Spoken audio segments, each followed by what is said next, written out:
నమస్తే, welcome to ANI news.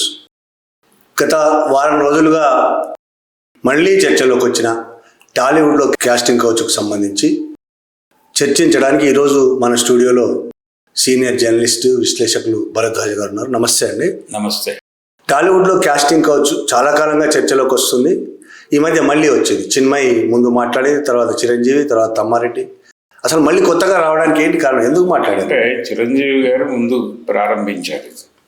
ఆయన రీసెంట్గా రిలీజ్ అయినటువంటి సంక్రాంతికి రిలీజ్ అయిన సినిమా ఉంది ఆయనది, మనశంకర వరప్రసాద్ గారు అనే సినిమా చాలా పెద్ద హిట్ అయింది. ఆ సందర్భంగా ఆ సినిమా నిర్మాత ఆయన డాటర్, ఆయన కుమార్తె నిర్మాత ఆ సినిమాకి. ఆ సందర్భంగా జరిగినటువంటి ఒక సెలబ్రేషన్లో చిరంజీవి గారు చాలా అగ్రెసివ్గా మాట్లాడుతూ, నా కూతురు ఈ సినిమా ద్వారా నాకు ఒక అద్భుతమైన విజయాన్ని ఇచ్చింది. ఆడపిల్లలు ఈ రంగంలో అద్భుతమైన విజయాలు సాధించవచ్చు, అవకాశాలు ఉన్నాయి. కాబట్టి ఎవరు ఇబ్బంది పడద్దు, సినిమా రంగంలో ఆ ఇబ్బందులు ఉంటాయి ఇలా అనుకోకండి. ఈ చెప్పే క్రమంలో ఆయన ఏం చేశాడంటే, ఇక్కడ ఏదో కాస్టింగ్ కౌచ్ ఉంది అది ఇది అంటారు, ఉన్నప్పటికీ మీరు బలంగా నిలబడితే అవేమీ చేయలేవు అన్నాడు. అంటే ఉంది అని అడ్మిట్ చేశాడు. ఉంది అని అడ్మిట్ చేస్తూ మీరు బలంగా నిలబడితే అవేమీ చేయలేవు. మా అమ్మాయిని ఏమన్నా చేశారా, లేకపోతే అశ్విని దత్ గారి కూతుళ్ళు లేరా ఇండస్ట్రీలో అని మాట్లాడాడు ఆయన ఆవేశంగా. నిజానికి ఇక్కడ చిరంజీవి గారు మాట్లాడిన దానిలో చాలా గందరగోళం ఉంది. ఆ గందరగోళం ఏంటంటే, ఒకటి కాస్టింగ్ కౌచ్ ఉందని అంగీకరిస్తున్నాడు ఆయన. రెండోది, ఆయన పోలికగా తీసుకొచ్చినటువంటి వాళ్ళు ఎవరు వాళ్ళ దరిదాపులకు వెళ్ళలేని పరిస్థితి ఉన్నటువంటి నెపో కిడ్స్ అనొచ్చు. వాళ్ళు వారసత్వపు పిల్లలు, సినిమా వారసత్వం బలంగా ఉన్నటువంటి చిరంజీవి గారి డాక్టర్ దగ్గరికి ఎవరు వెళ్తారు, లేకపోతే దత్తు గారి కూతుళ్ళ దగ్గరికి ఎవరు వెళ్తారు అలాగా. రెండోది, వాళ్ళిద్దరూ కూడా దత్తు గారి కూతుళ్ళు కావచ్చు, చిరంజీవి గారి అమ్మాయి కావచ్చు, వీళ్ళు ప్రొడ్యూసర్లుగా ఉన్నారు. ఇది కాదు గొడవ. అసలు కాస్టింగ్ కౌచ్ గొడవ ఎక్కడ మొదలవుతోంది? సినిమాల్లోకి ప్రవేశించాలి అనుకునేటువంటి చిరంజీవి గారు ఆహ్వానం పలికినటువంటి అమ్మాయిలు, ఆడపిల్లలారా రండి సినిమా రంగంలోకి, ఇక్కడ అద్భుతమైన అవకాశాలు ఉన్నాయి అని ఆయన పిలిచాడు. బాగానే ఉంది. ఆ వచ్చేవాళ్ళు అవకాశం కోసం ఎవరినో అప్రోచ్ అవుతారు. అవగానే మాకేంటి అని అడుగుతున్నారు అక్కడ అనేది చాలా స్పష్టంగానే ఉంది. అది ఈ రోజున కాదు, సాంప్రదాయంగానే వస్తోంది అది అని చెప్పి ఇండస్ట్రీలో సుదీర్ఘకాలంగా ప్రయాణం చేస్తున్నటువంటి తమ్మారెడ్డి భరద్వాజ్ గారు ఇలాంటి వాళ్ళు చెప్పారు. రెండోది, ఇది కొత్త కాదు, చాలా కాలం క్రితమే మీటూ అనేటువంటి ఒక ఉద్యమం జరిగింది. ఆ మీటూ ఉద్యమం జరిగిన సందర్భంగా ఒక కమిటీ వేయటం జరిగింది ఝాన్సీ గారి నాయకత్వంలో. ఆ కమిటీ ఉంది లైవ్లోనే. ఇదే టైంలో ప్యారలల్గా మనకి కేరళలో హేమా కమిటీ అని ఒకటి వేశారు. ఆ హేమా కమిటీ నివేదిక ఆ మధ్యకాలంలో ఒక సెన్సేషన్ క్రియేట్ చేసింది. మలయాళ పరిశ్రమలో చాలామంది హీరోల మీద, చాలామంది నిర్మాతల మీద, చాలామంది దర్శకుల మీద కూడా సీరియస్ ఎలిగేషన్స్ వచ్చినాయి. వాటిలో చాలా వరకు నిజమైన కమిటీ నిర్ధారించింది. కాబట్టి ఆ కమిటీలో తెలుగు నటి శారద గారు కూడా ఉన్నారు సభ్యురాలుగా. ఆ కమిటీ నివేదిక జరిపినటువంటి సందర్భంలో చాలా ప్రకంపనలు పుట్టాయి, చాలామంది కంగారు పడ్డారు, గందరగోళం అయింది. ఇక్కడ తెలుగు ఇండస్ట్రీలో కూడా ఝాన్సీ గారి కమిటీ మళ్ళీ సమావేశమై మీడియాను ఉద్దేశించి మాట్లాడటం జరిగింది. ఆ సందర్భంగా వీళ్ళు చెప్పింది ఏంటంటే, ఈ మీటూ టైంలో చాలా కంప్లైంట్స్ వచ్చాయి మా దగ్గరికి. అయితే ఈ కంప్లైంట్స్ అన్నిటినీ మేము చూసాము, పరిశీలించాము, విచారణ జరిపాము. అయితే దీనిలో చాలా వరకు ఫాల్స్ అలిగేషన్స్ ఉన్నాయి అనేది తేలింది అని చెప్పారు. ఇది ఆ సందర్భంగా వచ్చినటువంటి మాట. అందుకని ఆ కమిటీకి సంబంధించి ఇక్కడ ఏమి చర్యలు అలాంటివి ఏమి జరగలేదు. కానీ తెలుగు సినిమా పరిశ్రమలో కూడా కాస్టింగ్ కౌచ్ ఉంది చాలా స్పష్టంగానే. చిన్మయి గారు చిరంజీవి గారు మాట్లాడిన మరుక్షణం ఆవిడ స్పందిస్తూ ఒక ట్వీట్ చేశారు. ఆ ట్వీట్లో ఆవిడ ఏమన్నారంటే, ఏమంటే చిరంజీవి గారు మీరు అలా ఎలా మాట్లాడతారు, ఇక్కడ రికార్డింగ్ థియేటర్లో పాడుతున్నటువంటి ఒక ఫిమేల్ సింగర్ దగ్గరకు వచ్చి లైంగిక వేధింపులకు పాల్పడినటువంటి సంగీత దర్శకులు, ఆర్కెస్ట్రా కండక్టర్లు ఉన్నారు. నేను స్వయంగా నాకు తెలుసు ఆ విషయం, ఎందుకంటే తన సింగర్. కాబట్టి సినిమా పరిశ్రమకు సంబంధించిన అన్ని విభాగాల్లోనూ ఇది ఉంది. ఏ విభాగంలో ప్రవేశించినా ఒక నిర్మాణ రంగం కాదు, డబ్బులు పెట్టుకొని ప్రొడక్షన్లోకి వస్తున్నటువంటి నిర్మాతల జోలికి ఎవరు వెళ్ళరు. కానీ మీరన్నట్టుగా సినిమా పరిశ్రమలోకి రావాలనేటువంటి అమ్మాయిలకి ఇక్కడేమీ అవకాశాలు ఓపెన్గా లేవు. ఏదో ఒకటి చేయకపోతే, ఏదో ఒకటి వాళ్ళకి చేయకపోతే వాళ్ళు వీళ్ళకి ఏమీ చేయలేనటువంటి పరిస్థితి ఉంది. మీకిది మాకిది అనేటువంటి ప్రోగ్రాంలో భాగంగా మమ్మల్ని ఇలా అడుగుతున్నారు. దీనికోసమే సినిమాలు తీయడానికి కొంతమంది వస్తారు అని చెప్పి తమ్మారెడ్డి. అవును, అంటే ఇది వాస్తవం కూడా. సినిమా పరిశ్రమ అంటే బయట విపరీతంగా డబ్బులు సంపాదించిన వాళ్ళు, ఈ గ్లామర్ ప్రపంచం మీద ఒక దృష్టి ఉంటుంది. అది మాత్రమే కాదు, కొంతమంది ఎన్ఆర్ఐలు అంటే అలా వచ్చి సినిమాలు తీసి ఇక్కడ అమ్మాయిలతో ఉండటం కోసమే, సినిమా ఇండస్ట్రీలో ఉన్నటువంటి అమ్మాయిలతో గడపడం కోసం సినిమాలు తీయడానికి వచ్చేవాళ్ళు చాలామంది ఉంటారు.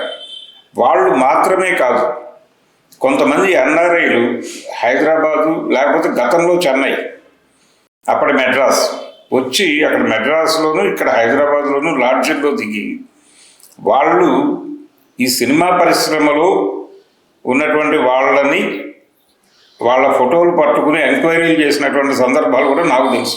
అంటే ఏ హోటల్లో అయితే వాళ్ళు దిగుతారో ఆ హోటల్ వాళ్ళని మాకు వీళ్ళతో ఏవైనా ఇప్పించగలరా అని స్వయంగా అడిగినటువంటి ఎన్ఆర్ఐలను చూశాను.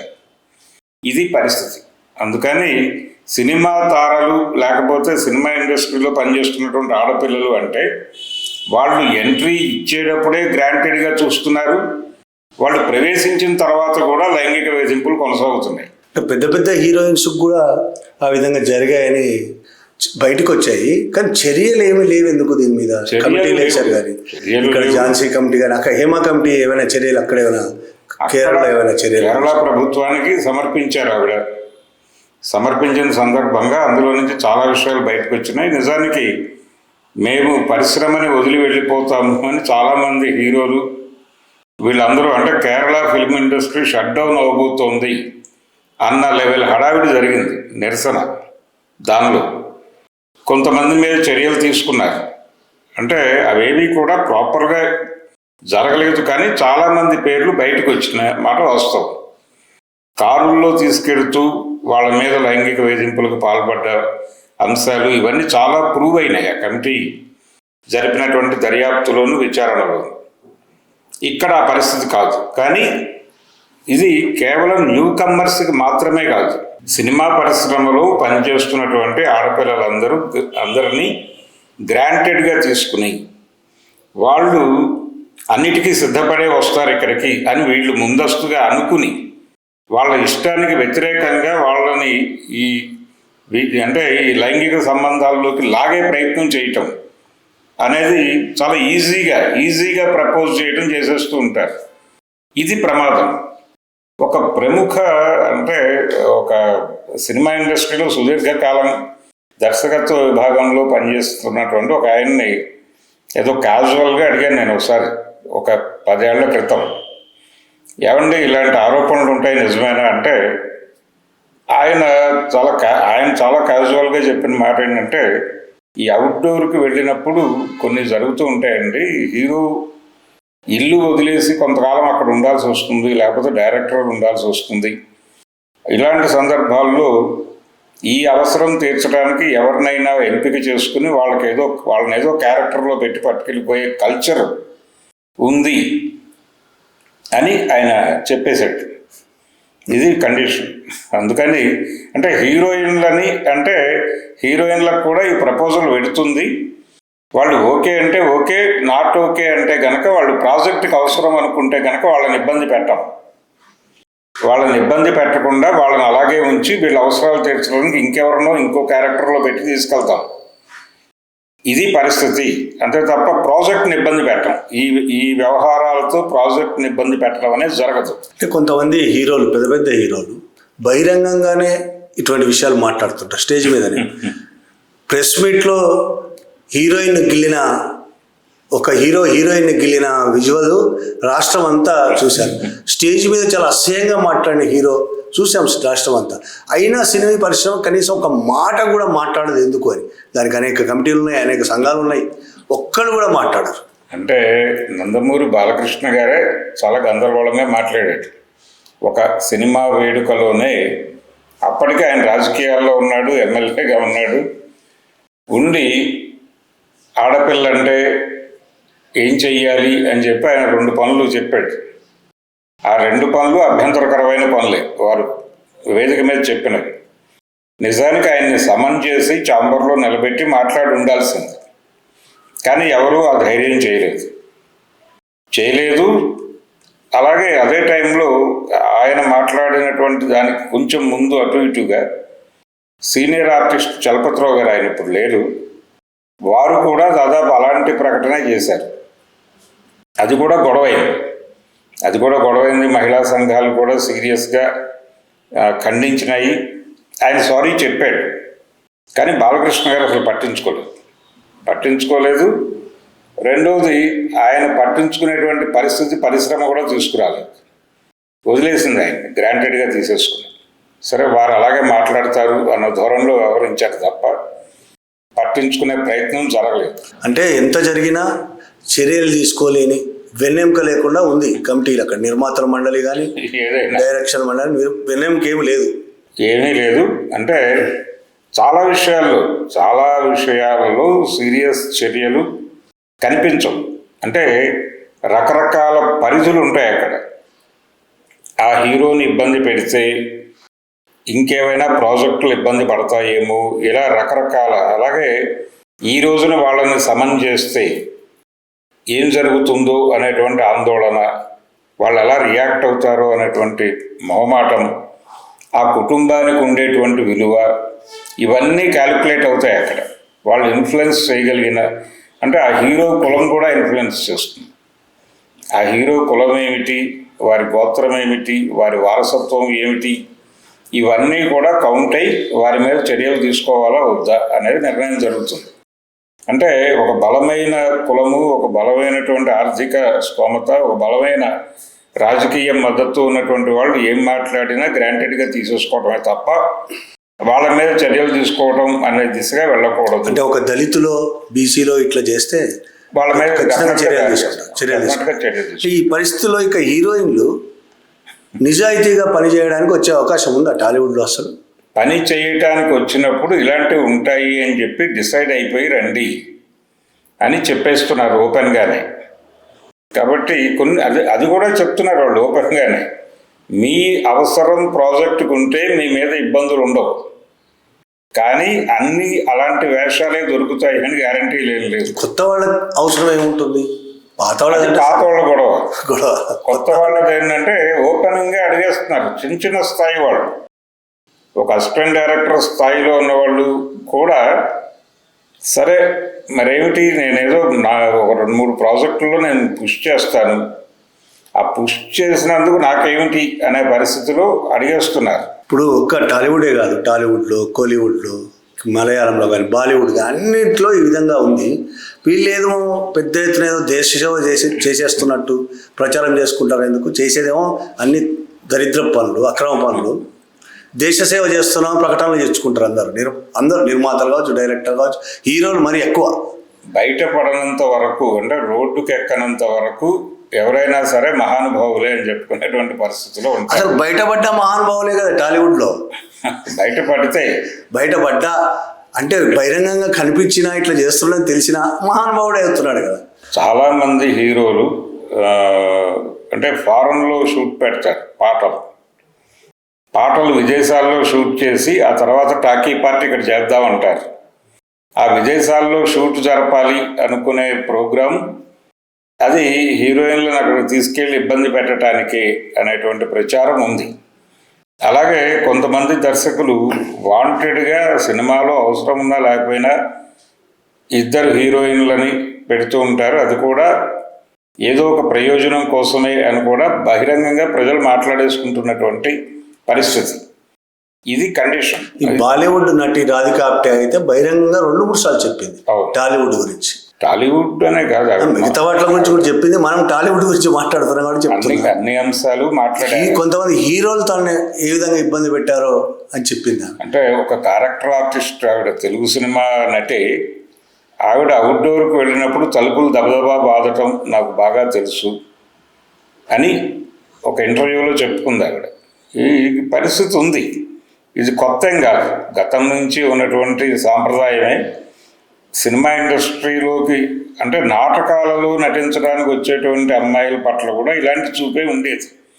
అంటే బతుకు తెరువు కోసం రోడ్డు మీదకి రావటం అంటే బరితెగించిన అనేటువంటి యాంగిల్లో చూడటం అనే ధోరణి ఆ రోజు నుంచి ఈ రోజు వరకు మారలేదు. కేవలం సినిమా పరిశ్రమలోనే కాదు, ఇది అన్ని రంగాలలోనూ ఉంది ఈ సమస్య. మీడియా రంగంతో సహా ప్రతి చోట ఒక అవకాశం ఇవ్వాలంటే, ఒక అవకాశం ఇస్తున్నాము అంటే ఒక ప్రపోజల్తో ఇవ్వటం. పైగా ఇక్కడ ఒక అద్భుతమైనటువంటి మాటని చాలా చులకనగా వాడేస్తున్నారు, కమిట్మెంట్ అనేటువంటి పదాన్ని.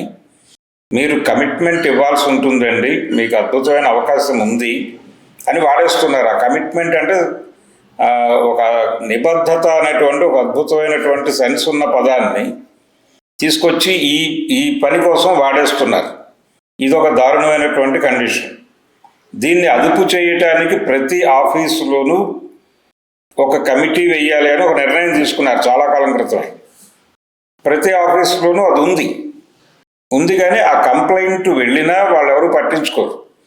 ఇది ఫేకు, వాళ్ళని టార్చర్ చేయడానికి, వాళ్ళని ఇబ్బంది పెట్టడానికి వాంటెడ్గా ఈ కంప్లైంట్లు చేస్తున్నారు అన్న దూరంలోనే ప్రతి చోట జరుగుతోంది. సీరియస్గా కోర్టు దాకా వెళ్ళి శిక్షలు పడినటువంటి పరిస్థితి లేదు. రెండోది, ఈ కమిటీలకి చట్టబద్ధమైనటువంటి ఇవి లేవు, అధికారాలు లేవు.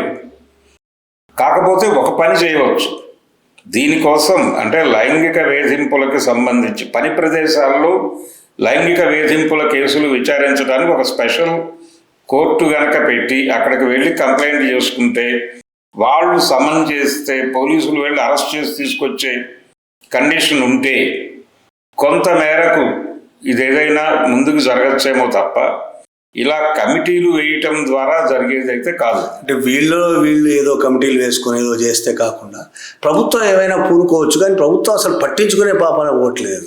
అదే ఒక ప్రత్యేకమైన కోర్టు పెట్టి ఇప్పుడు చాలా నేను అనేది ఎందుకు పట్టించుకోవట్లేదని ప్రభుత్వం అంత ఎందుకు భయపడుతుంది? ప్రభుత్వం కూడా సినిమా వాళ్ళనే కాదు, ఇది అన్ని రంగాల్లోనూ ఉంది. ఐటీ కంపెనీల్లోనూ ఉంది. ఐటీ కంపెనీల నుంచి మీడియా వరకు ప్రతి చోట ఉంది. ఇది చివరికి బాలానగర్లో కూడా ఉంది. అది అంటే ఒక చిన్న స్థాయి పనికి వెళ్ళినా కానీ హెరాస్మెంట్, ఇళ్లలో పనిచేసే వాళ్ళ మీద లైంగిక వేధింపులు చేస్తున్నటువంటి పురుషులు అనేక మంది ఉన్నారు కదా. అనేక ఘటనలు బయటకు వచ్చేవి ఉన్నాయి, రాని ఘటనలు చాలా ఉంటాయి. అంటే వాళ్ళ అవసరాలను గమనించి డబ్బులు పడేస్తే పని అయిపోతుంది అనే అడ్వాంటేజ్ తీసుకునే పరిస్థితులు ఉన్నాయి. అంటే ఇది పురుషాధిక్య సమాజము. మహిళలకి రకరకాల, అంటే కులపరమైనటువంటి అణచివేత మాత్రమే కాదు, మహిళల పేరుతో జరుగుతున్నటువంటి అణచివేత చాలా పెద్దది. అగ్రకులాల్లో ఉన్నటువంటి ఆడపిల్లలకి కూడా ఈ వేధింపులు తప్పవు. ఇక్కడ కులము అనేది ఒక వివక్ష అయితే, మహిళ అనేది ఇంకా అంతకంటే పెద్ద స్థాయి వివక్ష. కాబట్టి దాని మీద, అంటే ఒక యునెస్కో నివేదిక ఉంది, ప్రపంచంలో అత్యధిక హింస అనుభవిస్తోంది చిన్నపిల్లలు, ఆ తర్వాత స్థాయిలో మహిళలు. అది కాబట్టి అందులో భాగంగానే దీన్ని చూడాల్సి ఉంది. దీనికి సంబంధించి ప్రభుత్వాలు చొరవ తీసుకుని మహిళా పోలీస్ స్టేషన్లు ఇలా పెట్టడం, ఐటీ పెడుతున్నారు. ఇవి కాదు, ఒక స్పెషల్ కోర్టు దీనికోసం పెట్టి ఎవరినైనా సరే వాళ్ళు అక్కడ కంప్లైంట్ ఇవ్వాలి. వాళ్ళు నేరుగా ఎవరైతే ఇబ్బంది పెట్టారని తెలిసిందో వాళ్ళని సమన్ చేసి అదుపులోకి తీసుకుని, కస్టడీలోకి తీసుకుని విచారణ జరిపేటువంటి పరిస్థితి వస్తే కొంత మేరకు ఏదైనా తగ్గుతుందేమో చూడాలి. అంటే అదే ఈ రంగాల్లో అన్ని మేజర్ రంగాలే, ఐటీ అంటారు మీరు, ఐటీ, మీడియా, సినిమా, ఈ రంగాలు ప్రభుత్వం మీద విపరీతమైన ఒత్తిడి తీసుకొస్తాయి. ఎలాగో ఆ రంగాల్లో నాయకత్వం నుంచి మొగోళ్ళు. అసలు ప్రభుత్వంతో ఆ విధంగా చేయించే అవకాశం ఏమైనా కనబడుతుందా? ఒక్క రోజు 2 రోజుల సమస్య కాదు, ఇది కొన్ని ఏళ్లుగా సినిమా ఇండస్ట్రీ పుట్టినప్పటి నుంచి ఇది ఉన్నట్టుంది. మీడియా కూడా అదే, మీడియా ఎలక్ట్రానిక్ మీడియా వచ్చిన తర్వాత మరీ ఎక్కువైంది అది మీడియాలో కూడా ఈ పరిస్థితి. అసలు దీన్ని ప్రభుత్వం అసలు కనీసం పట్టించుకునే అవకాశం ఉందా? పట్టించుకోవడం లేదు అనేది వాస్తవం. పట్టించుకునే మూడ్లో కూడా లేదు. అంటే మీడియా వ్యవహారానికి వస్తే వాళ్ళు చాలా స్పష్టంగా మీడియాకి సంబంధించి ప్రతి ఆఫీస్కి ఒక రిలేషన్ ఉంది, ఒక నెక్సెస్ ఉంది ఎవరో ఒకళ్ళతో. కాబట్టి ఆ ప్రయోజనాల మేరకు అది నడుస్తూ ఉంటుంది. మేము మీకు ఇది చేస్తున్నాం కాబట్టి ఈ ఏరియాలోకి మీరు నజర్ పెట్టొద్దు అని చెప్పి వీళ్ళే చెప్పేసుకుంటారు. ఏదో 3-4 కంప్లైంట్స్ వచ్చాయండి, మీరు దాన్ని సీరియస్గా పట్టించుకోకండి, మేమేదో ఇంటర్నల్గా సార్ట్అవుట్ చేస్తున్నాం దాన్ని అని చెప్పి ఏదో పద్ధతిలో లోపాయికారిగా కూర్చోబెట్టి మాట్లాడి సెటిల్ చేసే వ్యవహారంగానే నడుపుతున్నారు. కానీ ఇది సీరియస్గా జరగట్లేదు. అయితే నా ఉద్దేశం ఏంటంటే, ఇప్పుడు ఈ చర్చ సందర్భంగా చిరంజీవి అనే వ్యక్తి గందరగోళంగా మాట్లాడినప్పటికీ ఆయన ఇది మీరు బలంగా నిలబడితే ఇది ఉన్నా ఏం చెయ్యదు అని అన్నాడు. ఉంది అని అడ్మిట్ చేశాడు ఒక రకంగా. మీరు బలంగా నిలబడాలి అన్నాడు. ఆ బలంగా నిలబడే పరిస్థితి లేదు, మీరు ఉంది అని అడ్మిట్ చేశారు కాబట్టి ఒక అడుగు ముందుకు వేయండి అనే పద్ధతిలో ఈ చిన్మయ్య గారు లీడ్ తీసుకుని కొంతమందితో కలిసి ఆయన దగ్గరికి వెళ్ళి, చిరంజీవి దగ్గరికి వెళ్ళి కూర్చుని కన్విన్స్ చేసి ఇలాంటి వాళ్ళని కొంతమందిని కలిపి తమతో గ్రూప్ చేసుకుని ఒక ఐక్య సంఘటన లాగా రూపొందించి మాట్లాడించటం మొదలు పెడితే కొంత మేరకు ఆగుతుంది. కానీ 100% గ్యారంటీలు లేవు దేనికి. కొద్ది మేరకు ఒక వెసులుబాటు కలగచ్చు అంతే తప్ప కాన్షియస్గా చిరంజీవి మాట్లాడితేనో లేకపోతే మరొకళ్ళు మాట్లాడితేనో ఇక్కడ ఎవరో భయపడతారు అనేది కూడా భ్రమే. అటువంటిది ఏమి చిరంజీవి కాదు, మొత్తం అసలు ఎవరు మాట్లాడినా ఎవరు భయపడే విషయంలో అయితే చిరంజీవి కూడా మాట్లాడే తప్ప రేపు యాక్షన్లోకి దిగితే ఆయన కూడా ఏం చేయడనే. అదే ఆయన దగ్గరికి వెళితే అసలు విషయం బయటకు వస్తుంది. వారు కదులుతారా, లేదు పోన్లే అమ్మా వదిలేద్దాము అని మాట్లాడతాడా, ఏమిటి ఆయన కండిషన్ అనేది తెలుసుకోవాలి కదా ముందు. అసలు ఇలాంటి విషయాలతో సంబంధించి బాలకృష్ణ దగ్గరికి వెళ్ళి మాట్లాడి నాయకత్వం వహించవలసి అంటే ఎలా ఉంటుంది? వెళ్ళి ప్రపోజల్ పెట్టచ్చు ఆయన దగ్గర. అంటే ముందు ఈయన ఓపెన్ అయ్యాడు కాబట్టి ఇప్పుడు చర్చ అంతా ఈయన చుట్టూ తిరుగుతోంది, చిరంజీవి చుట్టూ చర్చ జరుగుతోంది. కాబట్టి చిరంజీవి దగ్గరికి వెళ్ళి కదిలించి ఆ తర్వాత అగ్ర హీరోల జాబితాలో ఆయనే ఉన్నాడు కాబట్టి బాలకృష్ణ గారు వారిని కూడా కూర్చోబెట్టి, వారు ఈ మధ్యకాలంలో భగవంత్ కేసరి అనే సినిమా చేశారు. అందులో ఆడపిల్లల మీద జరుగుతున్నటువంటి లైంగిక దాడులకు సంబంధించి వాళ్ళని వాళ్ళు ఎలా ప్రొటెక్ట్ చేసుకోవాలి అనేది ఆ కథాంశం. కాబట్టి మీరు ఇలాంటి ఒక అద్భుతమైనటువంటి సినిమాలో నటించి ఇంత అద్భుతమైనటువంటి సందేశాన్ని ఇచ్చారు, కానీ మీరే ఇలా మాట్లాడారు కూడా. అయినప్పటికీ అది వదిలిపెడదాం, ఈ స్పిరిట్తో మీరు ఏమైనా దీంతో కలిసి ప్రయాణం చేయగలరా అని చెప్పి వెళ్ళి అడగచ్చు. అంటే ఇది ఒక ఐక్య సంఘటన నిర్మించడం ద్వారా కొంత మేరకు భయం కలిగించడానికి అవకాశం ఉంది. అది కూడా కొంత మేరకు చర్చ జరుగుతుంది, అంతే తప్ప జరిగేవి జరుగుతూనే ఉంటాయి, కానీ కొంత మేరకు ఆగే అవకాశాలు కూడా ఉంటాయి. ముఖ్యంగా ఇందులో సినిమా ఫీల్డ్లోకి వచ్చే అమ్మాయిలు కానీ ప్రస్తుతం ఉన్న అమ్మాయిలు కానీ వాళ్ళ పాత్ర ఏం లేదా, వాళ్ళ ఐక్యమయ్యే అవకాశం లేదా అసలు? అంటే గొడవకి దిగితే అసలు పూర్తిగా పక్కన పెట్టేస్తారనే భయం ఉంటుంది వాళ్ళకి. గొడవకి అదే అడ్వాంటేజ్. అంటే ఝాన్సీ లాంటి వాళ్ళు చాలా ధైర్యంగా ఉంటారు కదా, అలాంటి వాళ్ళు ఏమైనా చొరవ తీసుకునే అవకాశం ఏం లేదు? చొరవ తీసుకోవచ్చు, తీసుకున్నప్పటికీ కంట్రోల్ చేసేటువంటి బాడీస్ చాలా పెద్ద ఎత్తున ఉంటాయి. బిగ్గర్ ఏరియాలో చాలా దీంతో వాళ్ళు హ్యాండిల్ చేస్తారు దాన్ని. కాబట్టి తెలుగు సినిమా పరిశ్రమలో చాలా విషయాలు బయటకి రాకుండానే సద్దుమణిగినటువంటి సందర్భాలు అనేకం. సో ఇది అంత ఈజీ వ్యవహారం కాదు దీన్ని నాశనం చేయటం అనేది. కాకపోతే ఈ సందర్భంగా ఎలాగూ చర్చ జరుగుతోంది కాబట్టి చిన్మయ్య గారు జనరల్గా ఇలాంటివి ఏమైనా జరగగానే చాలా కాన్షియస్గా స్పందిస్తున్నారు. స్పందించి ట్వీట్లు చేయటం ఇవన్నీ జరుగుతున్నాయి, కానీ ఇది మాత్రమే చాలదు. ఒక ఆచరణ కావాలి, కొంతమందిని కలుపుకుని కొంచెం భయపెట్టగలగాలి. ఆ భయపెట్టేటువంటి ఆచరణలోకి దిగితే కొంతవరకు ఇది ఆగే అవకాశం ఉంది. ఆ సందర్భంగా ఒక ఐక్య సంఘటన అన్ని సెక్షన్స్తోనూ ఇలా మాట్లాడేటువంటి వాళ్ళని కొంతమందిని ఒక చోటకి తీసుకురాగలిగితే కొంతవరకు ప్రభావం ఉంటుంది. Okay sir, thank you Bharadwaj garu, thank you very much. Thank you.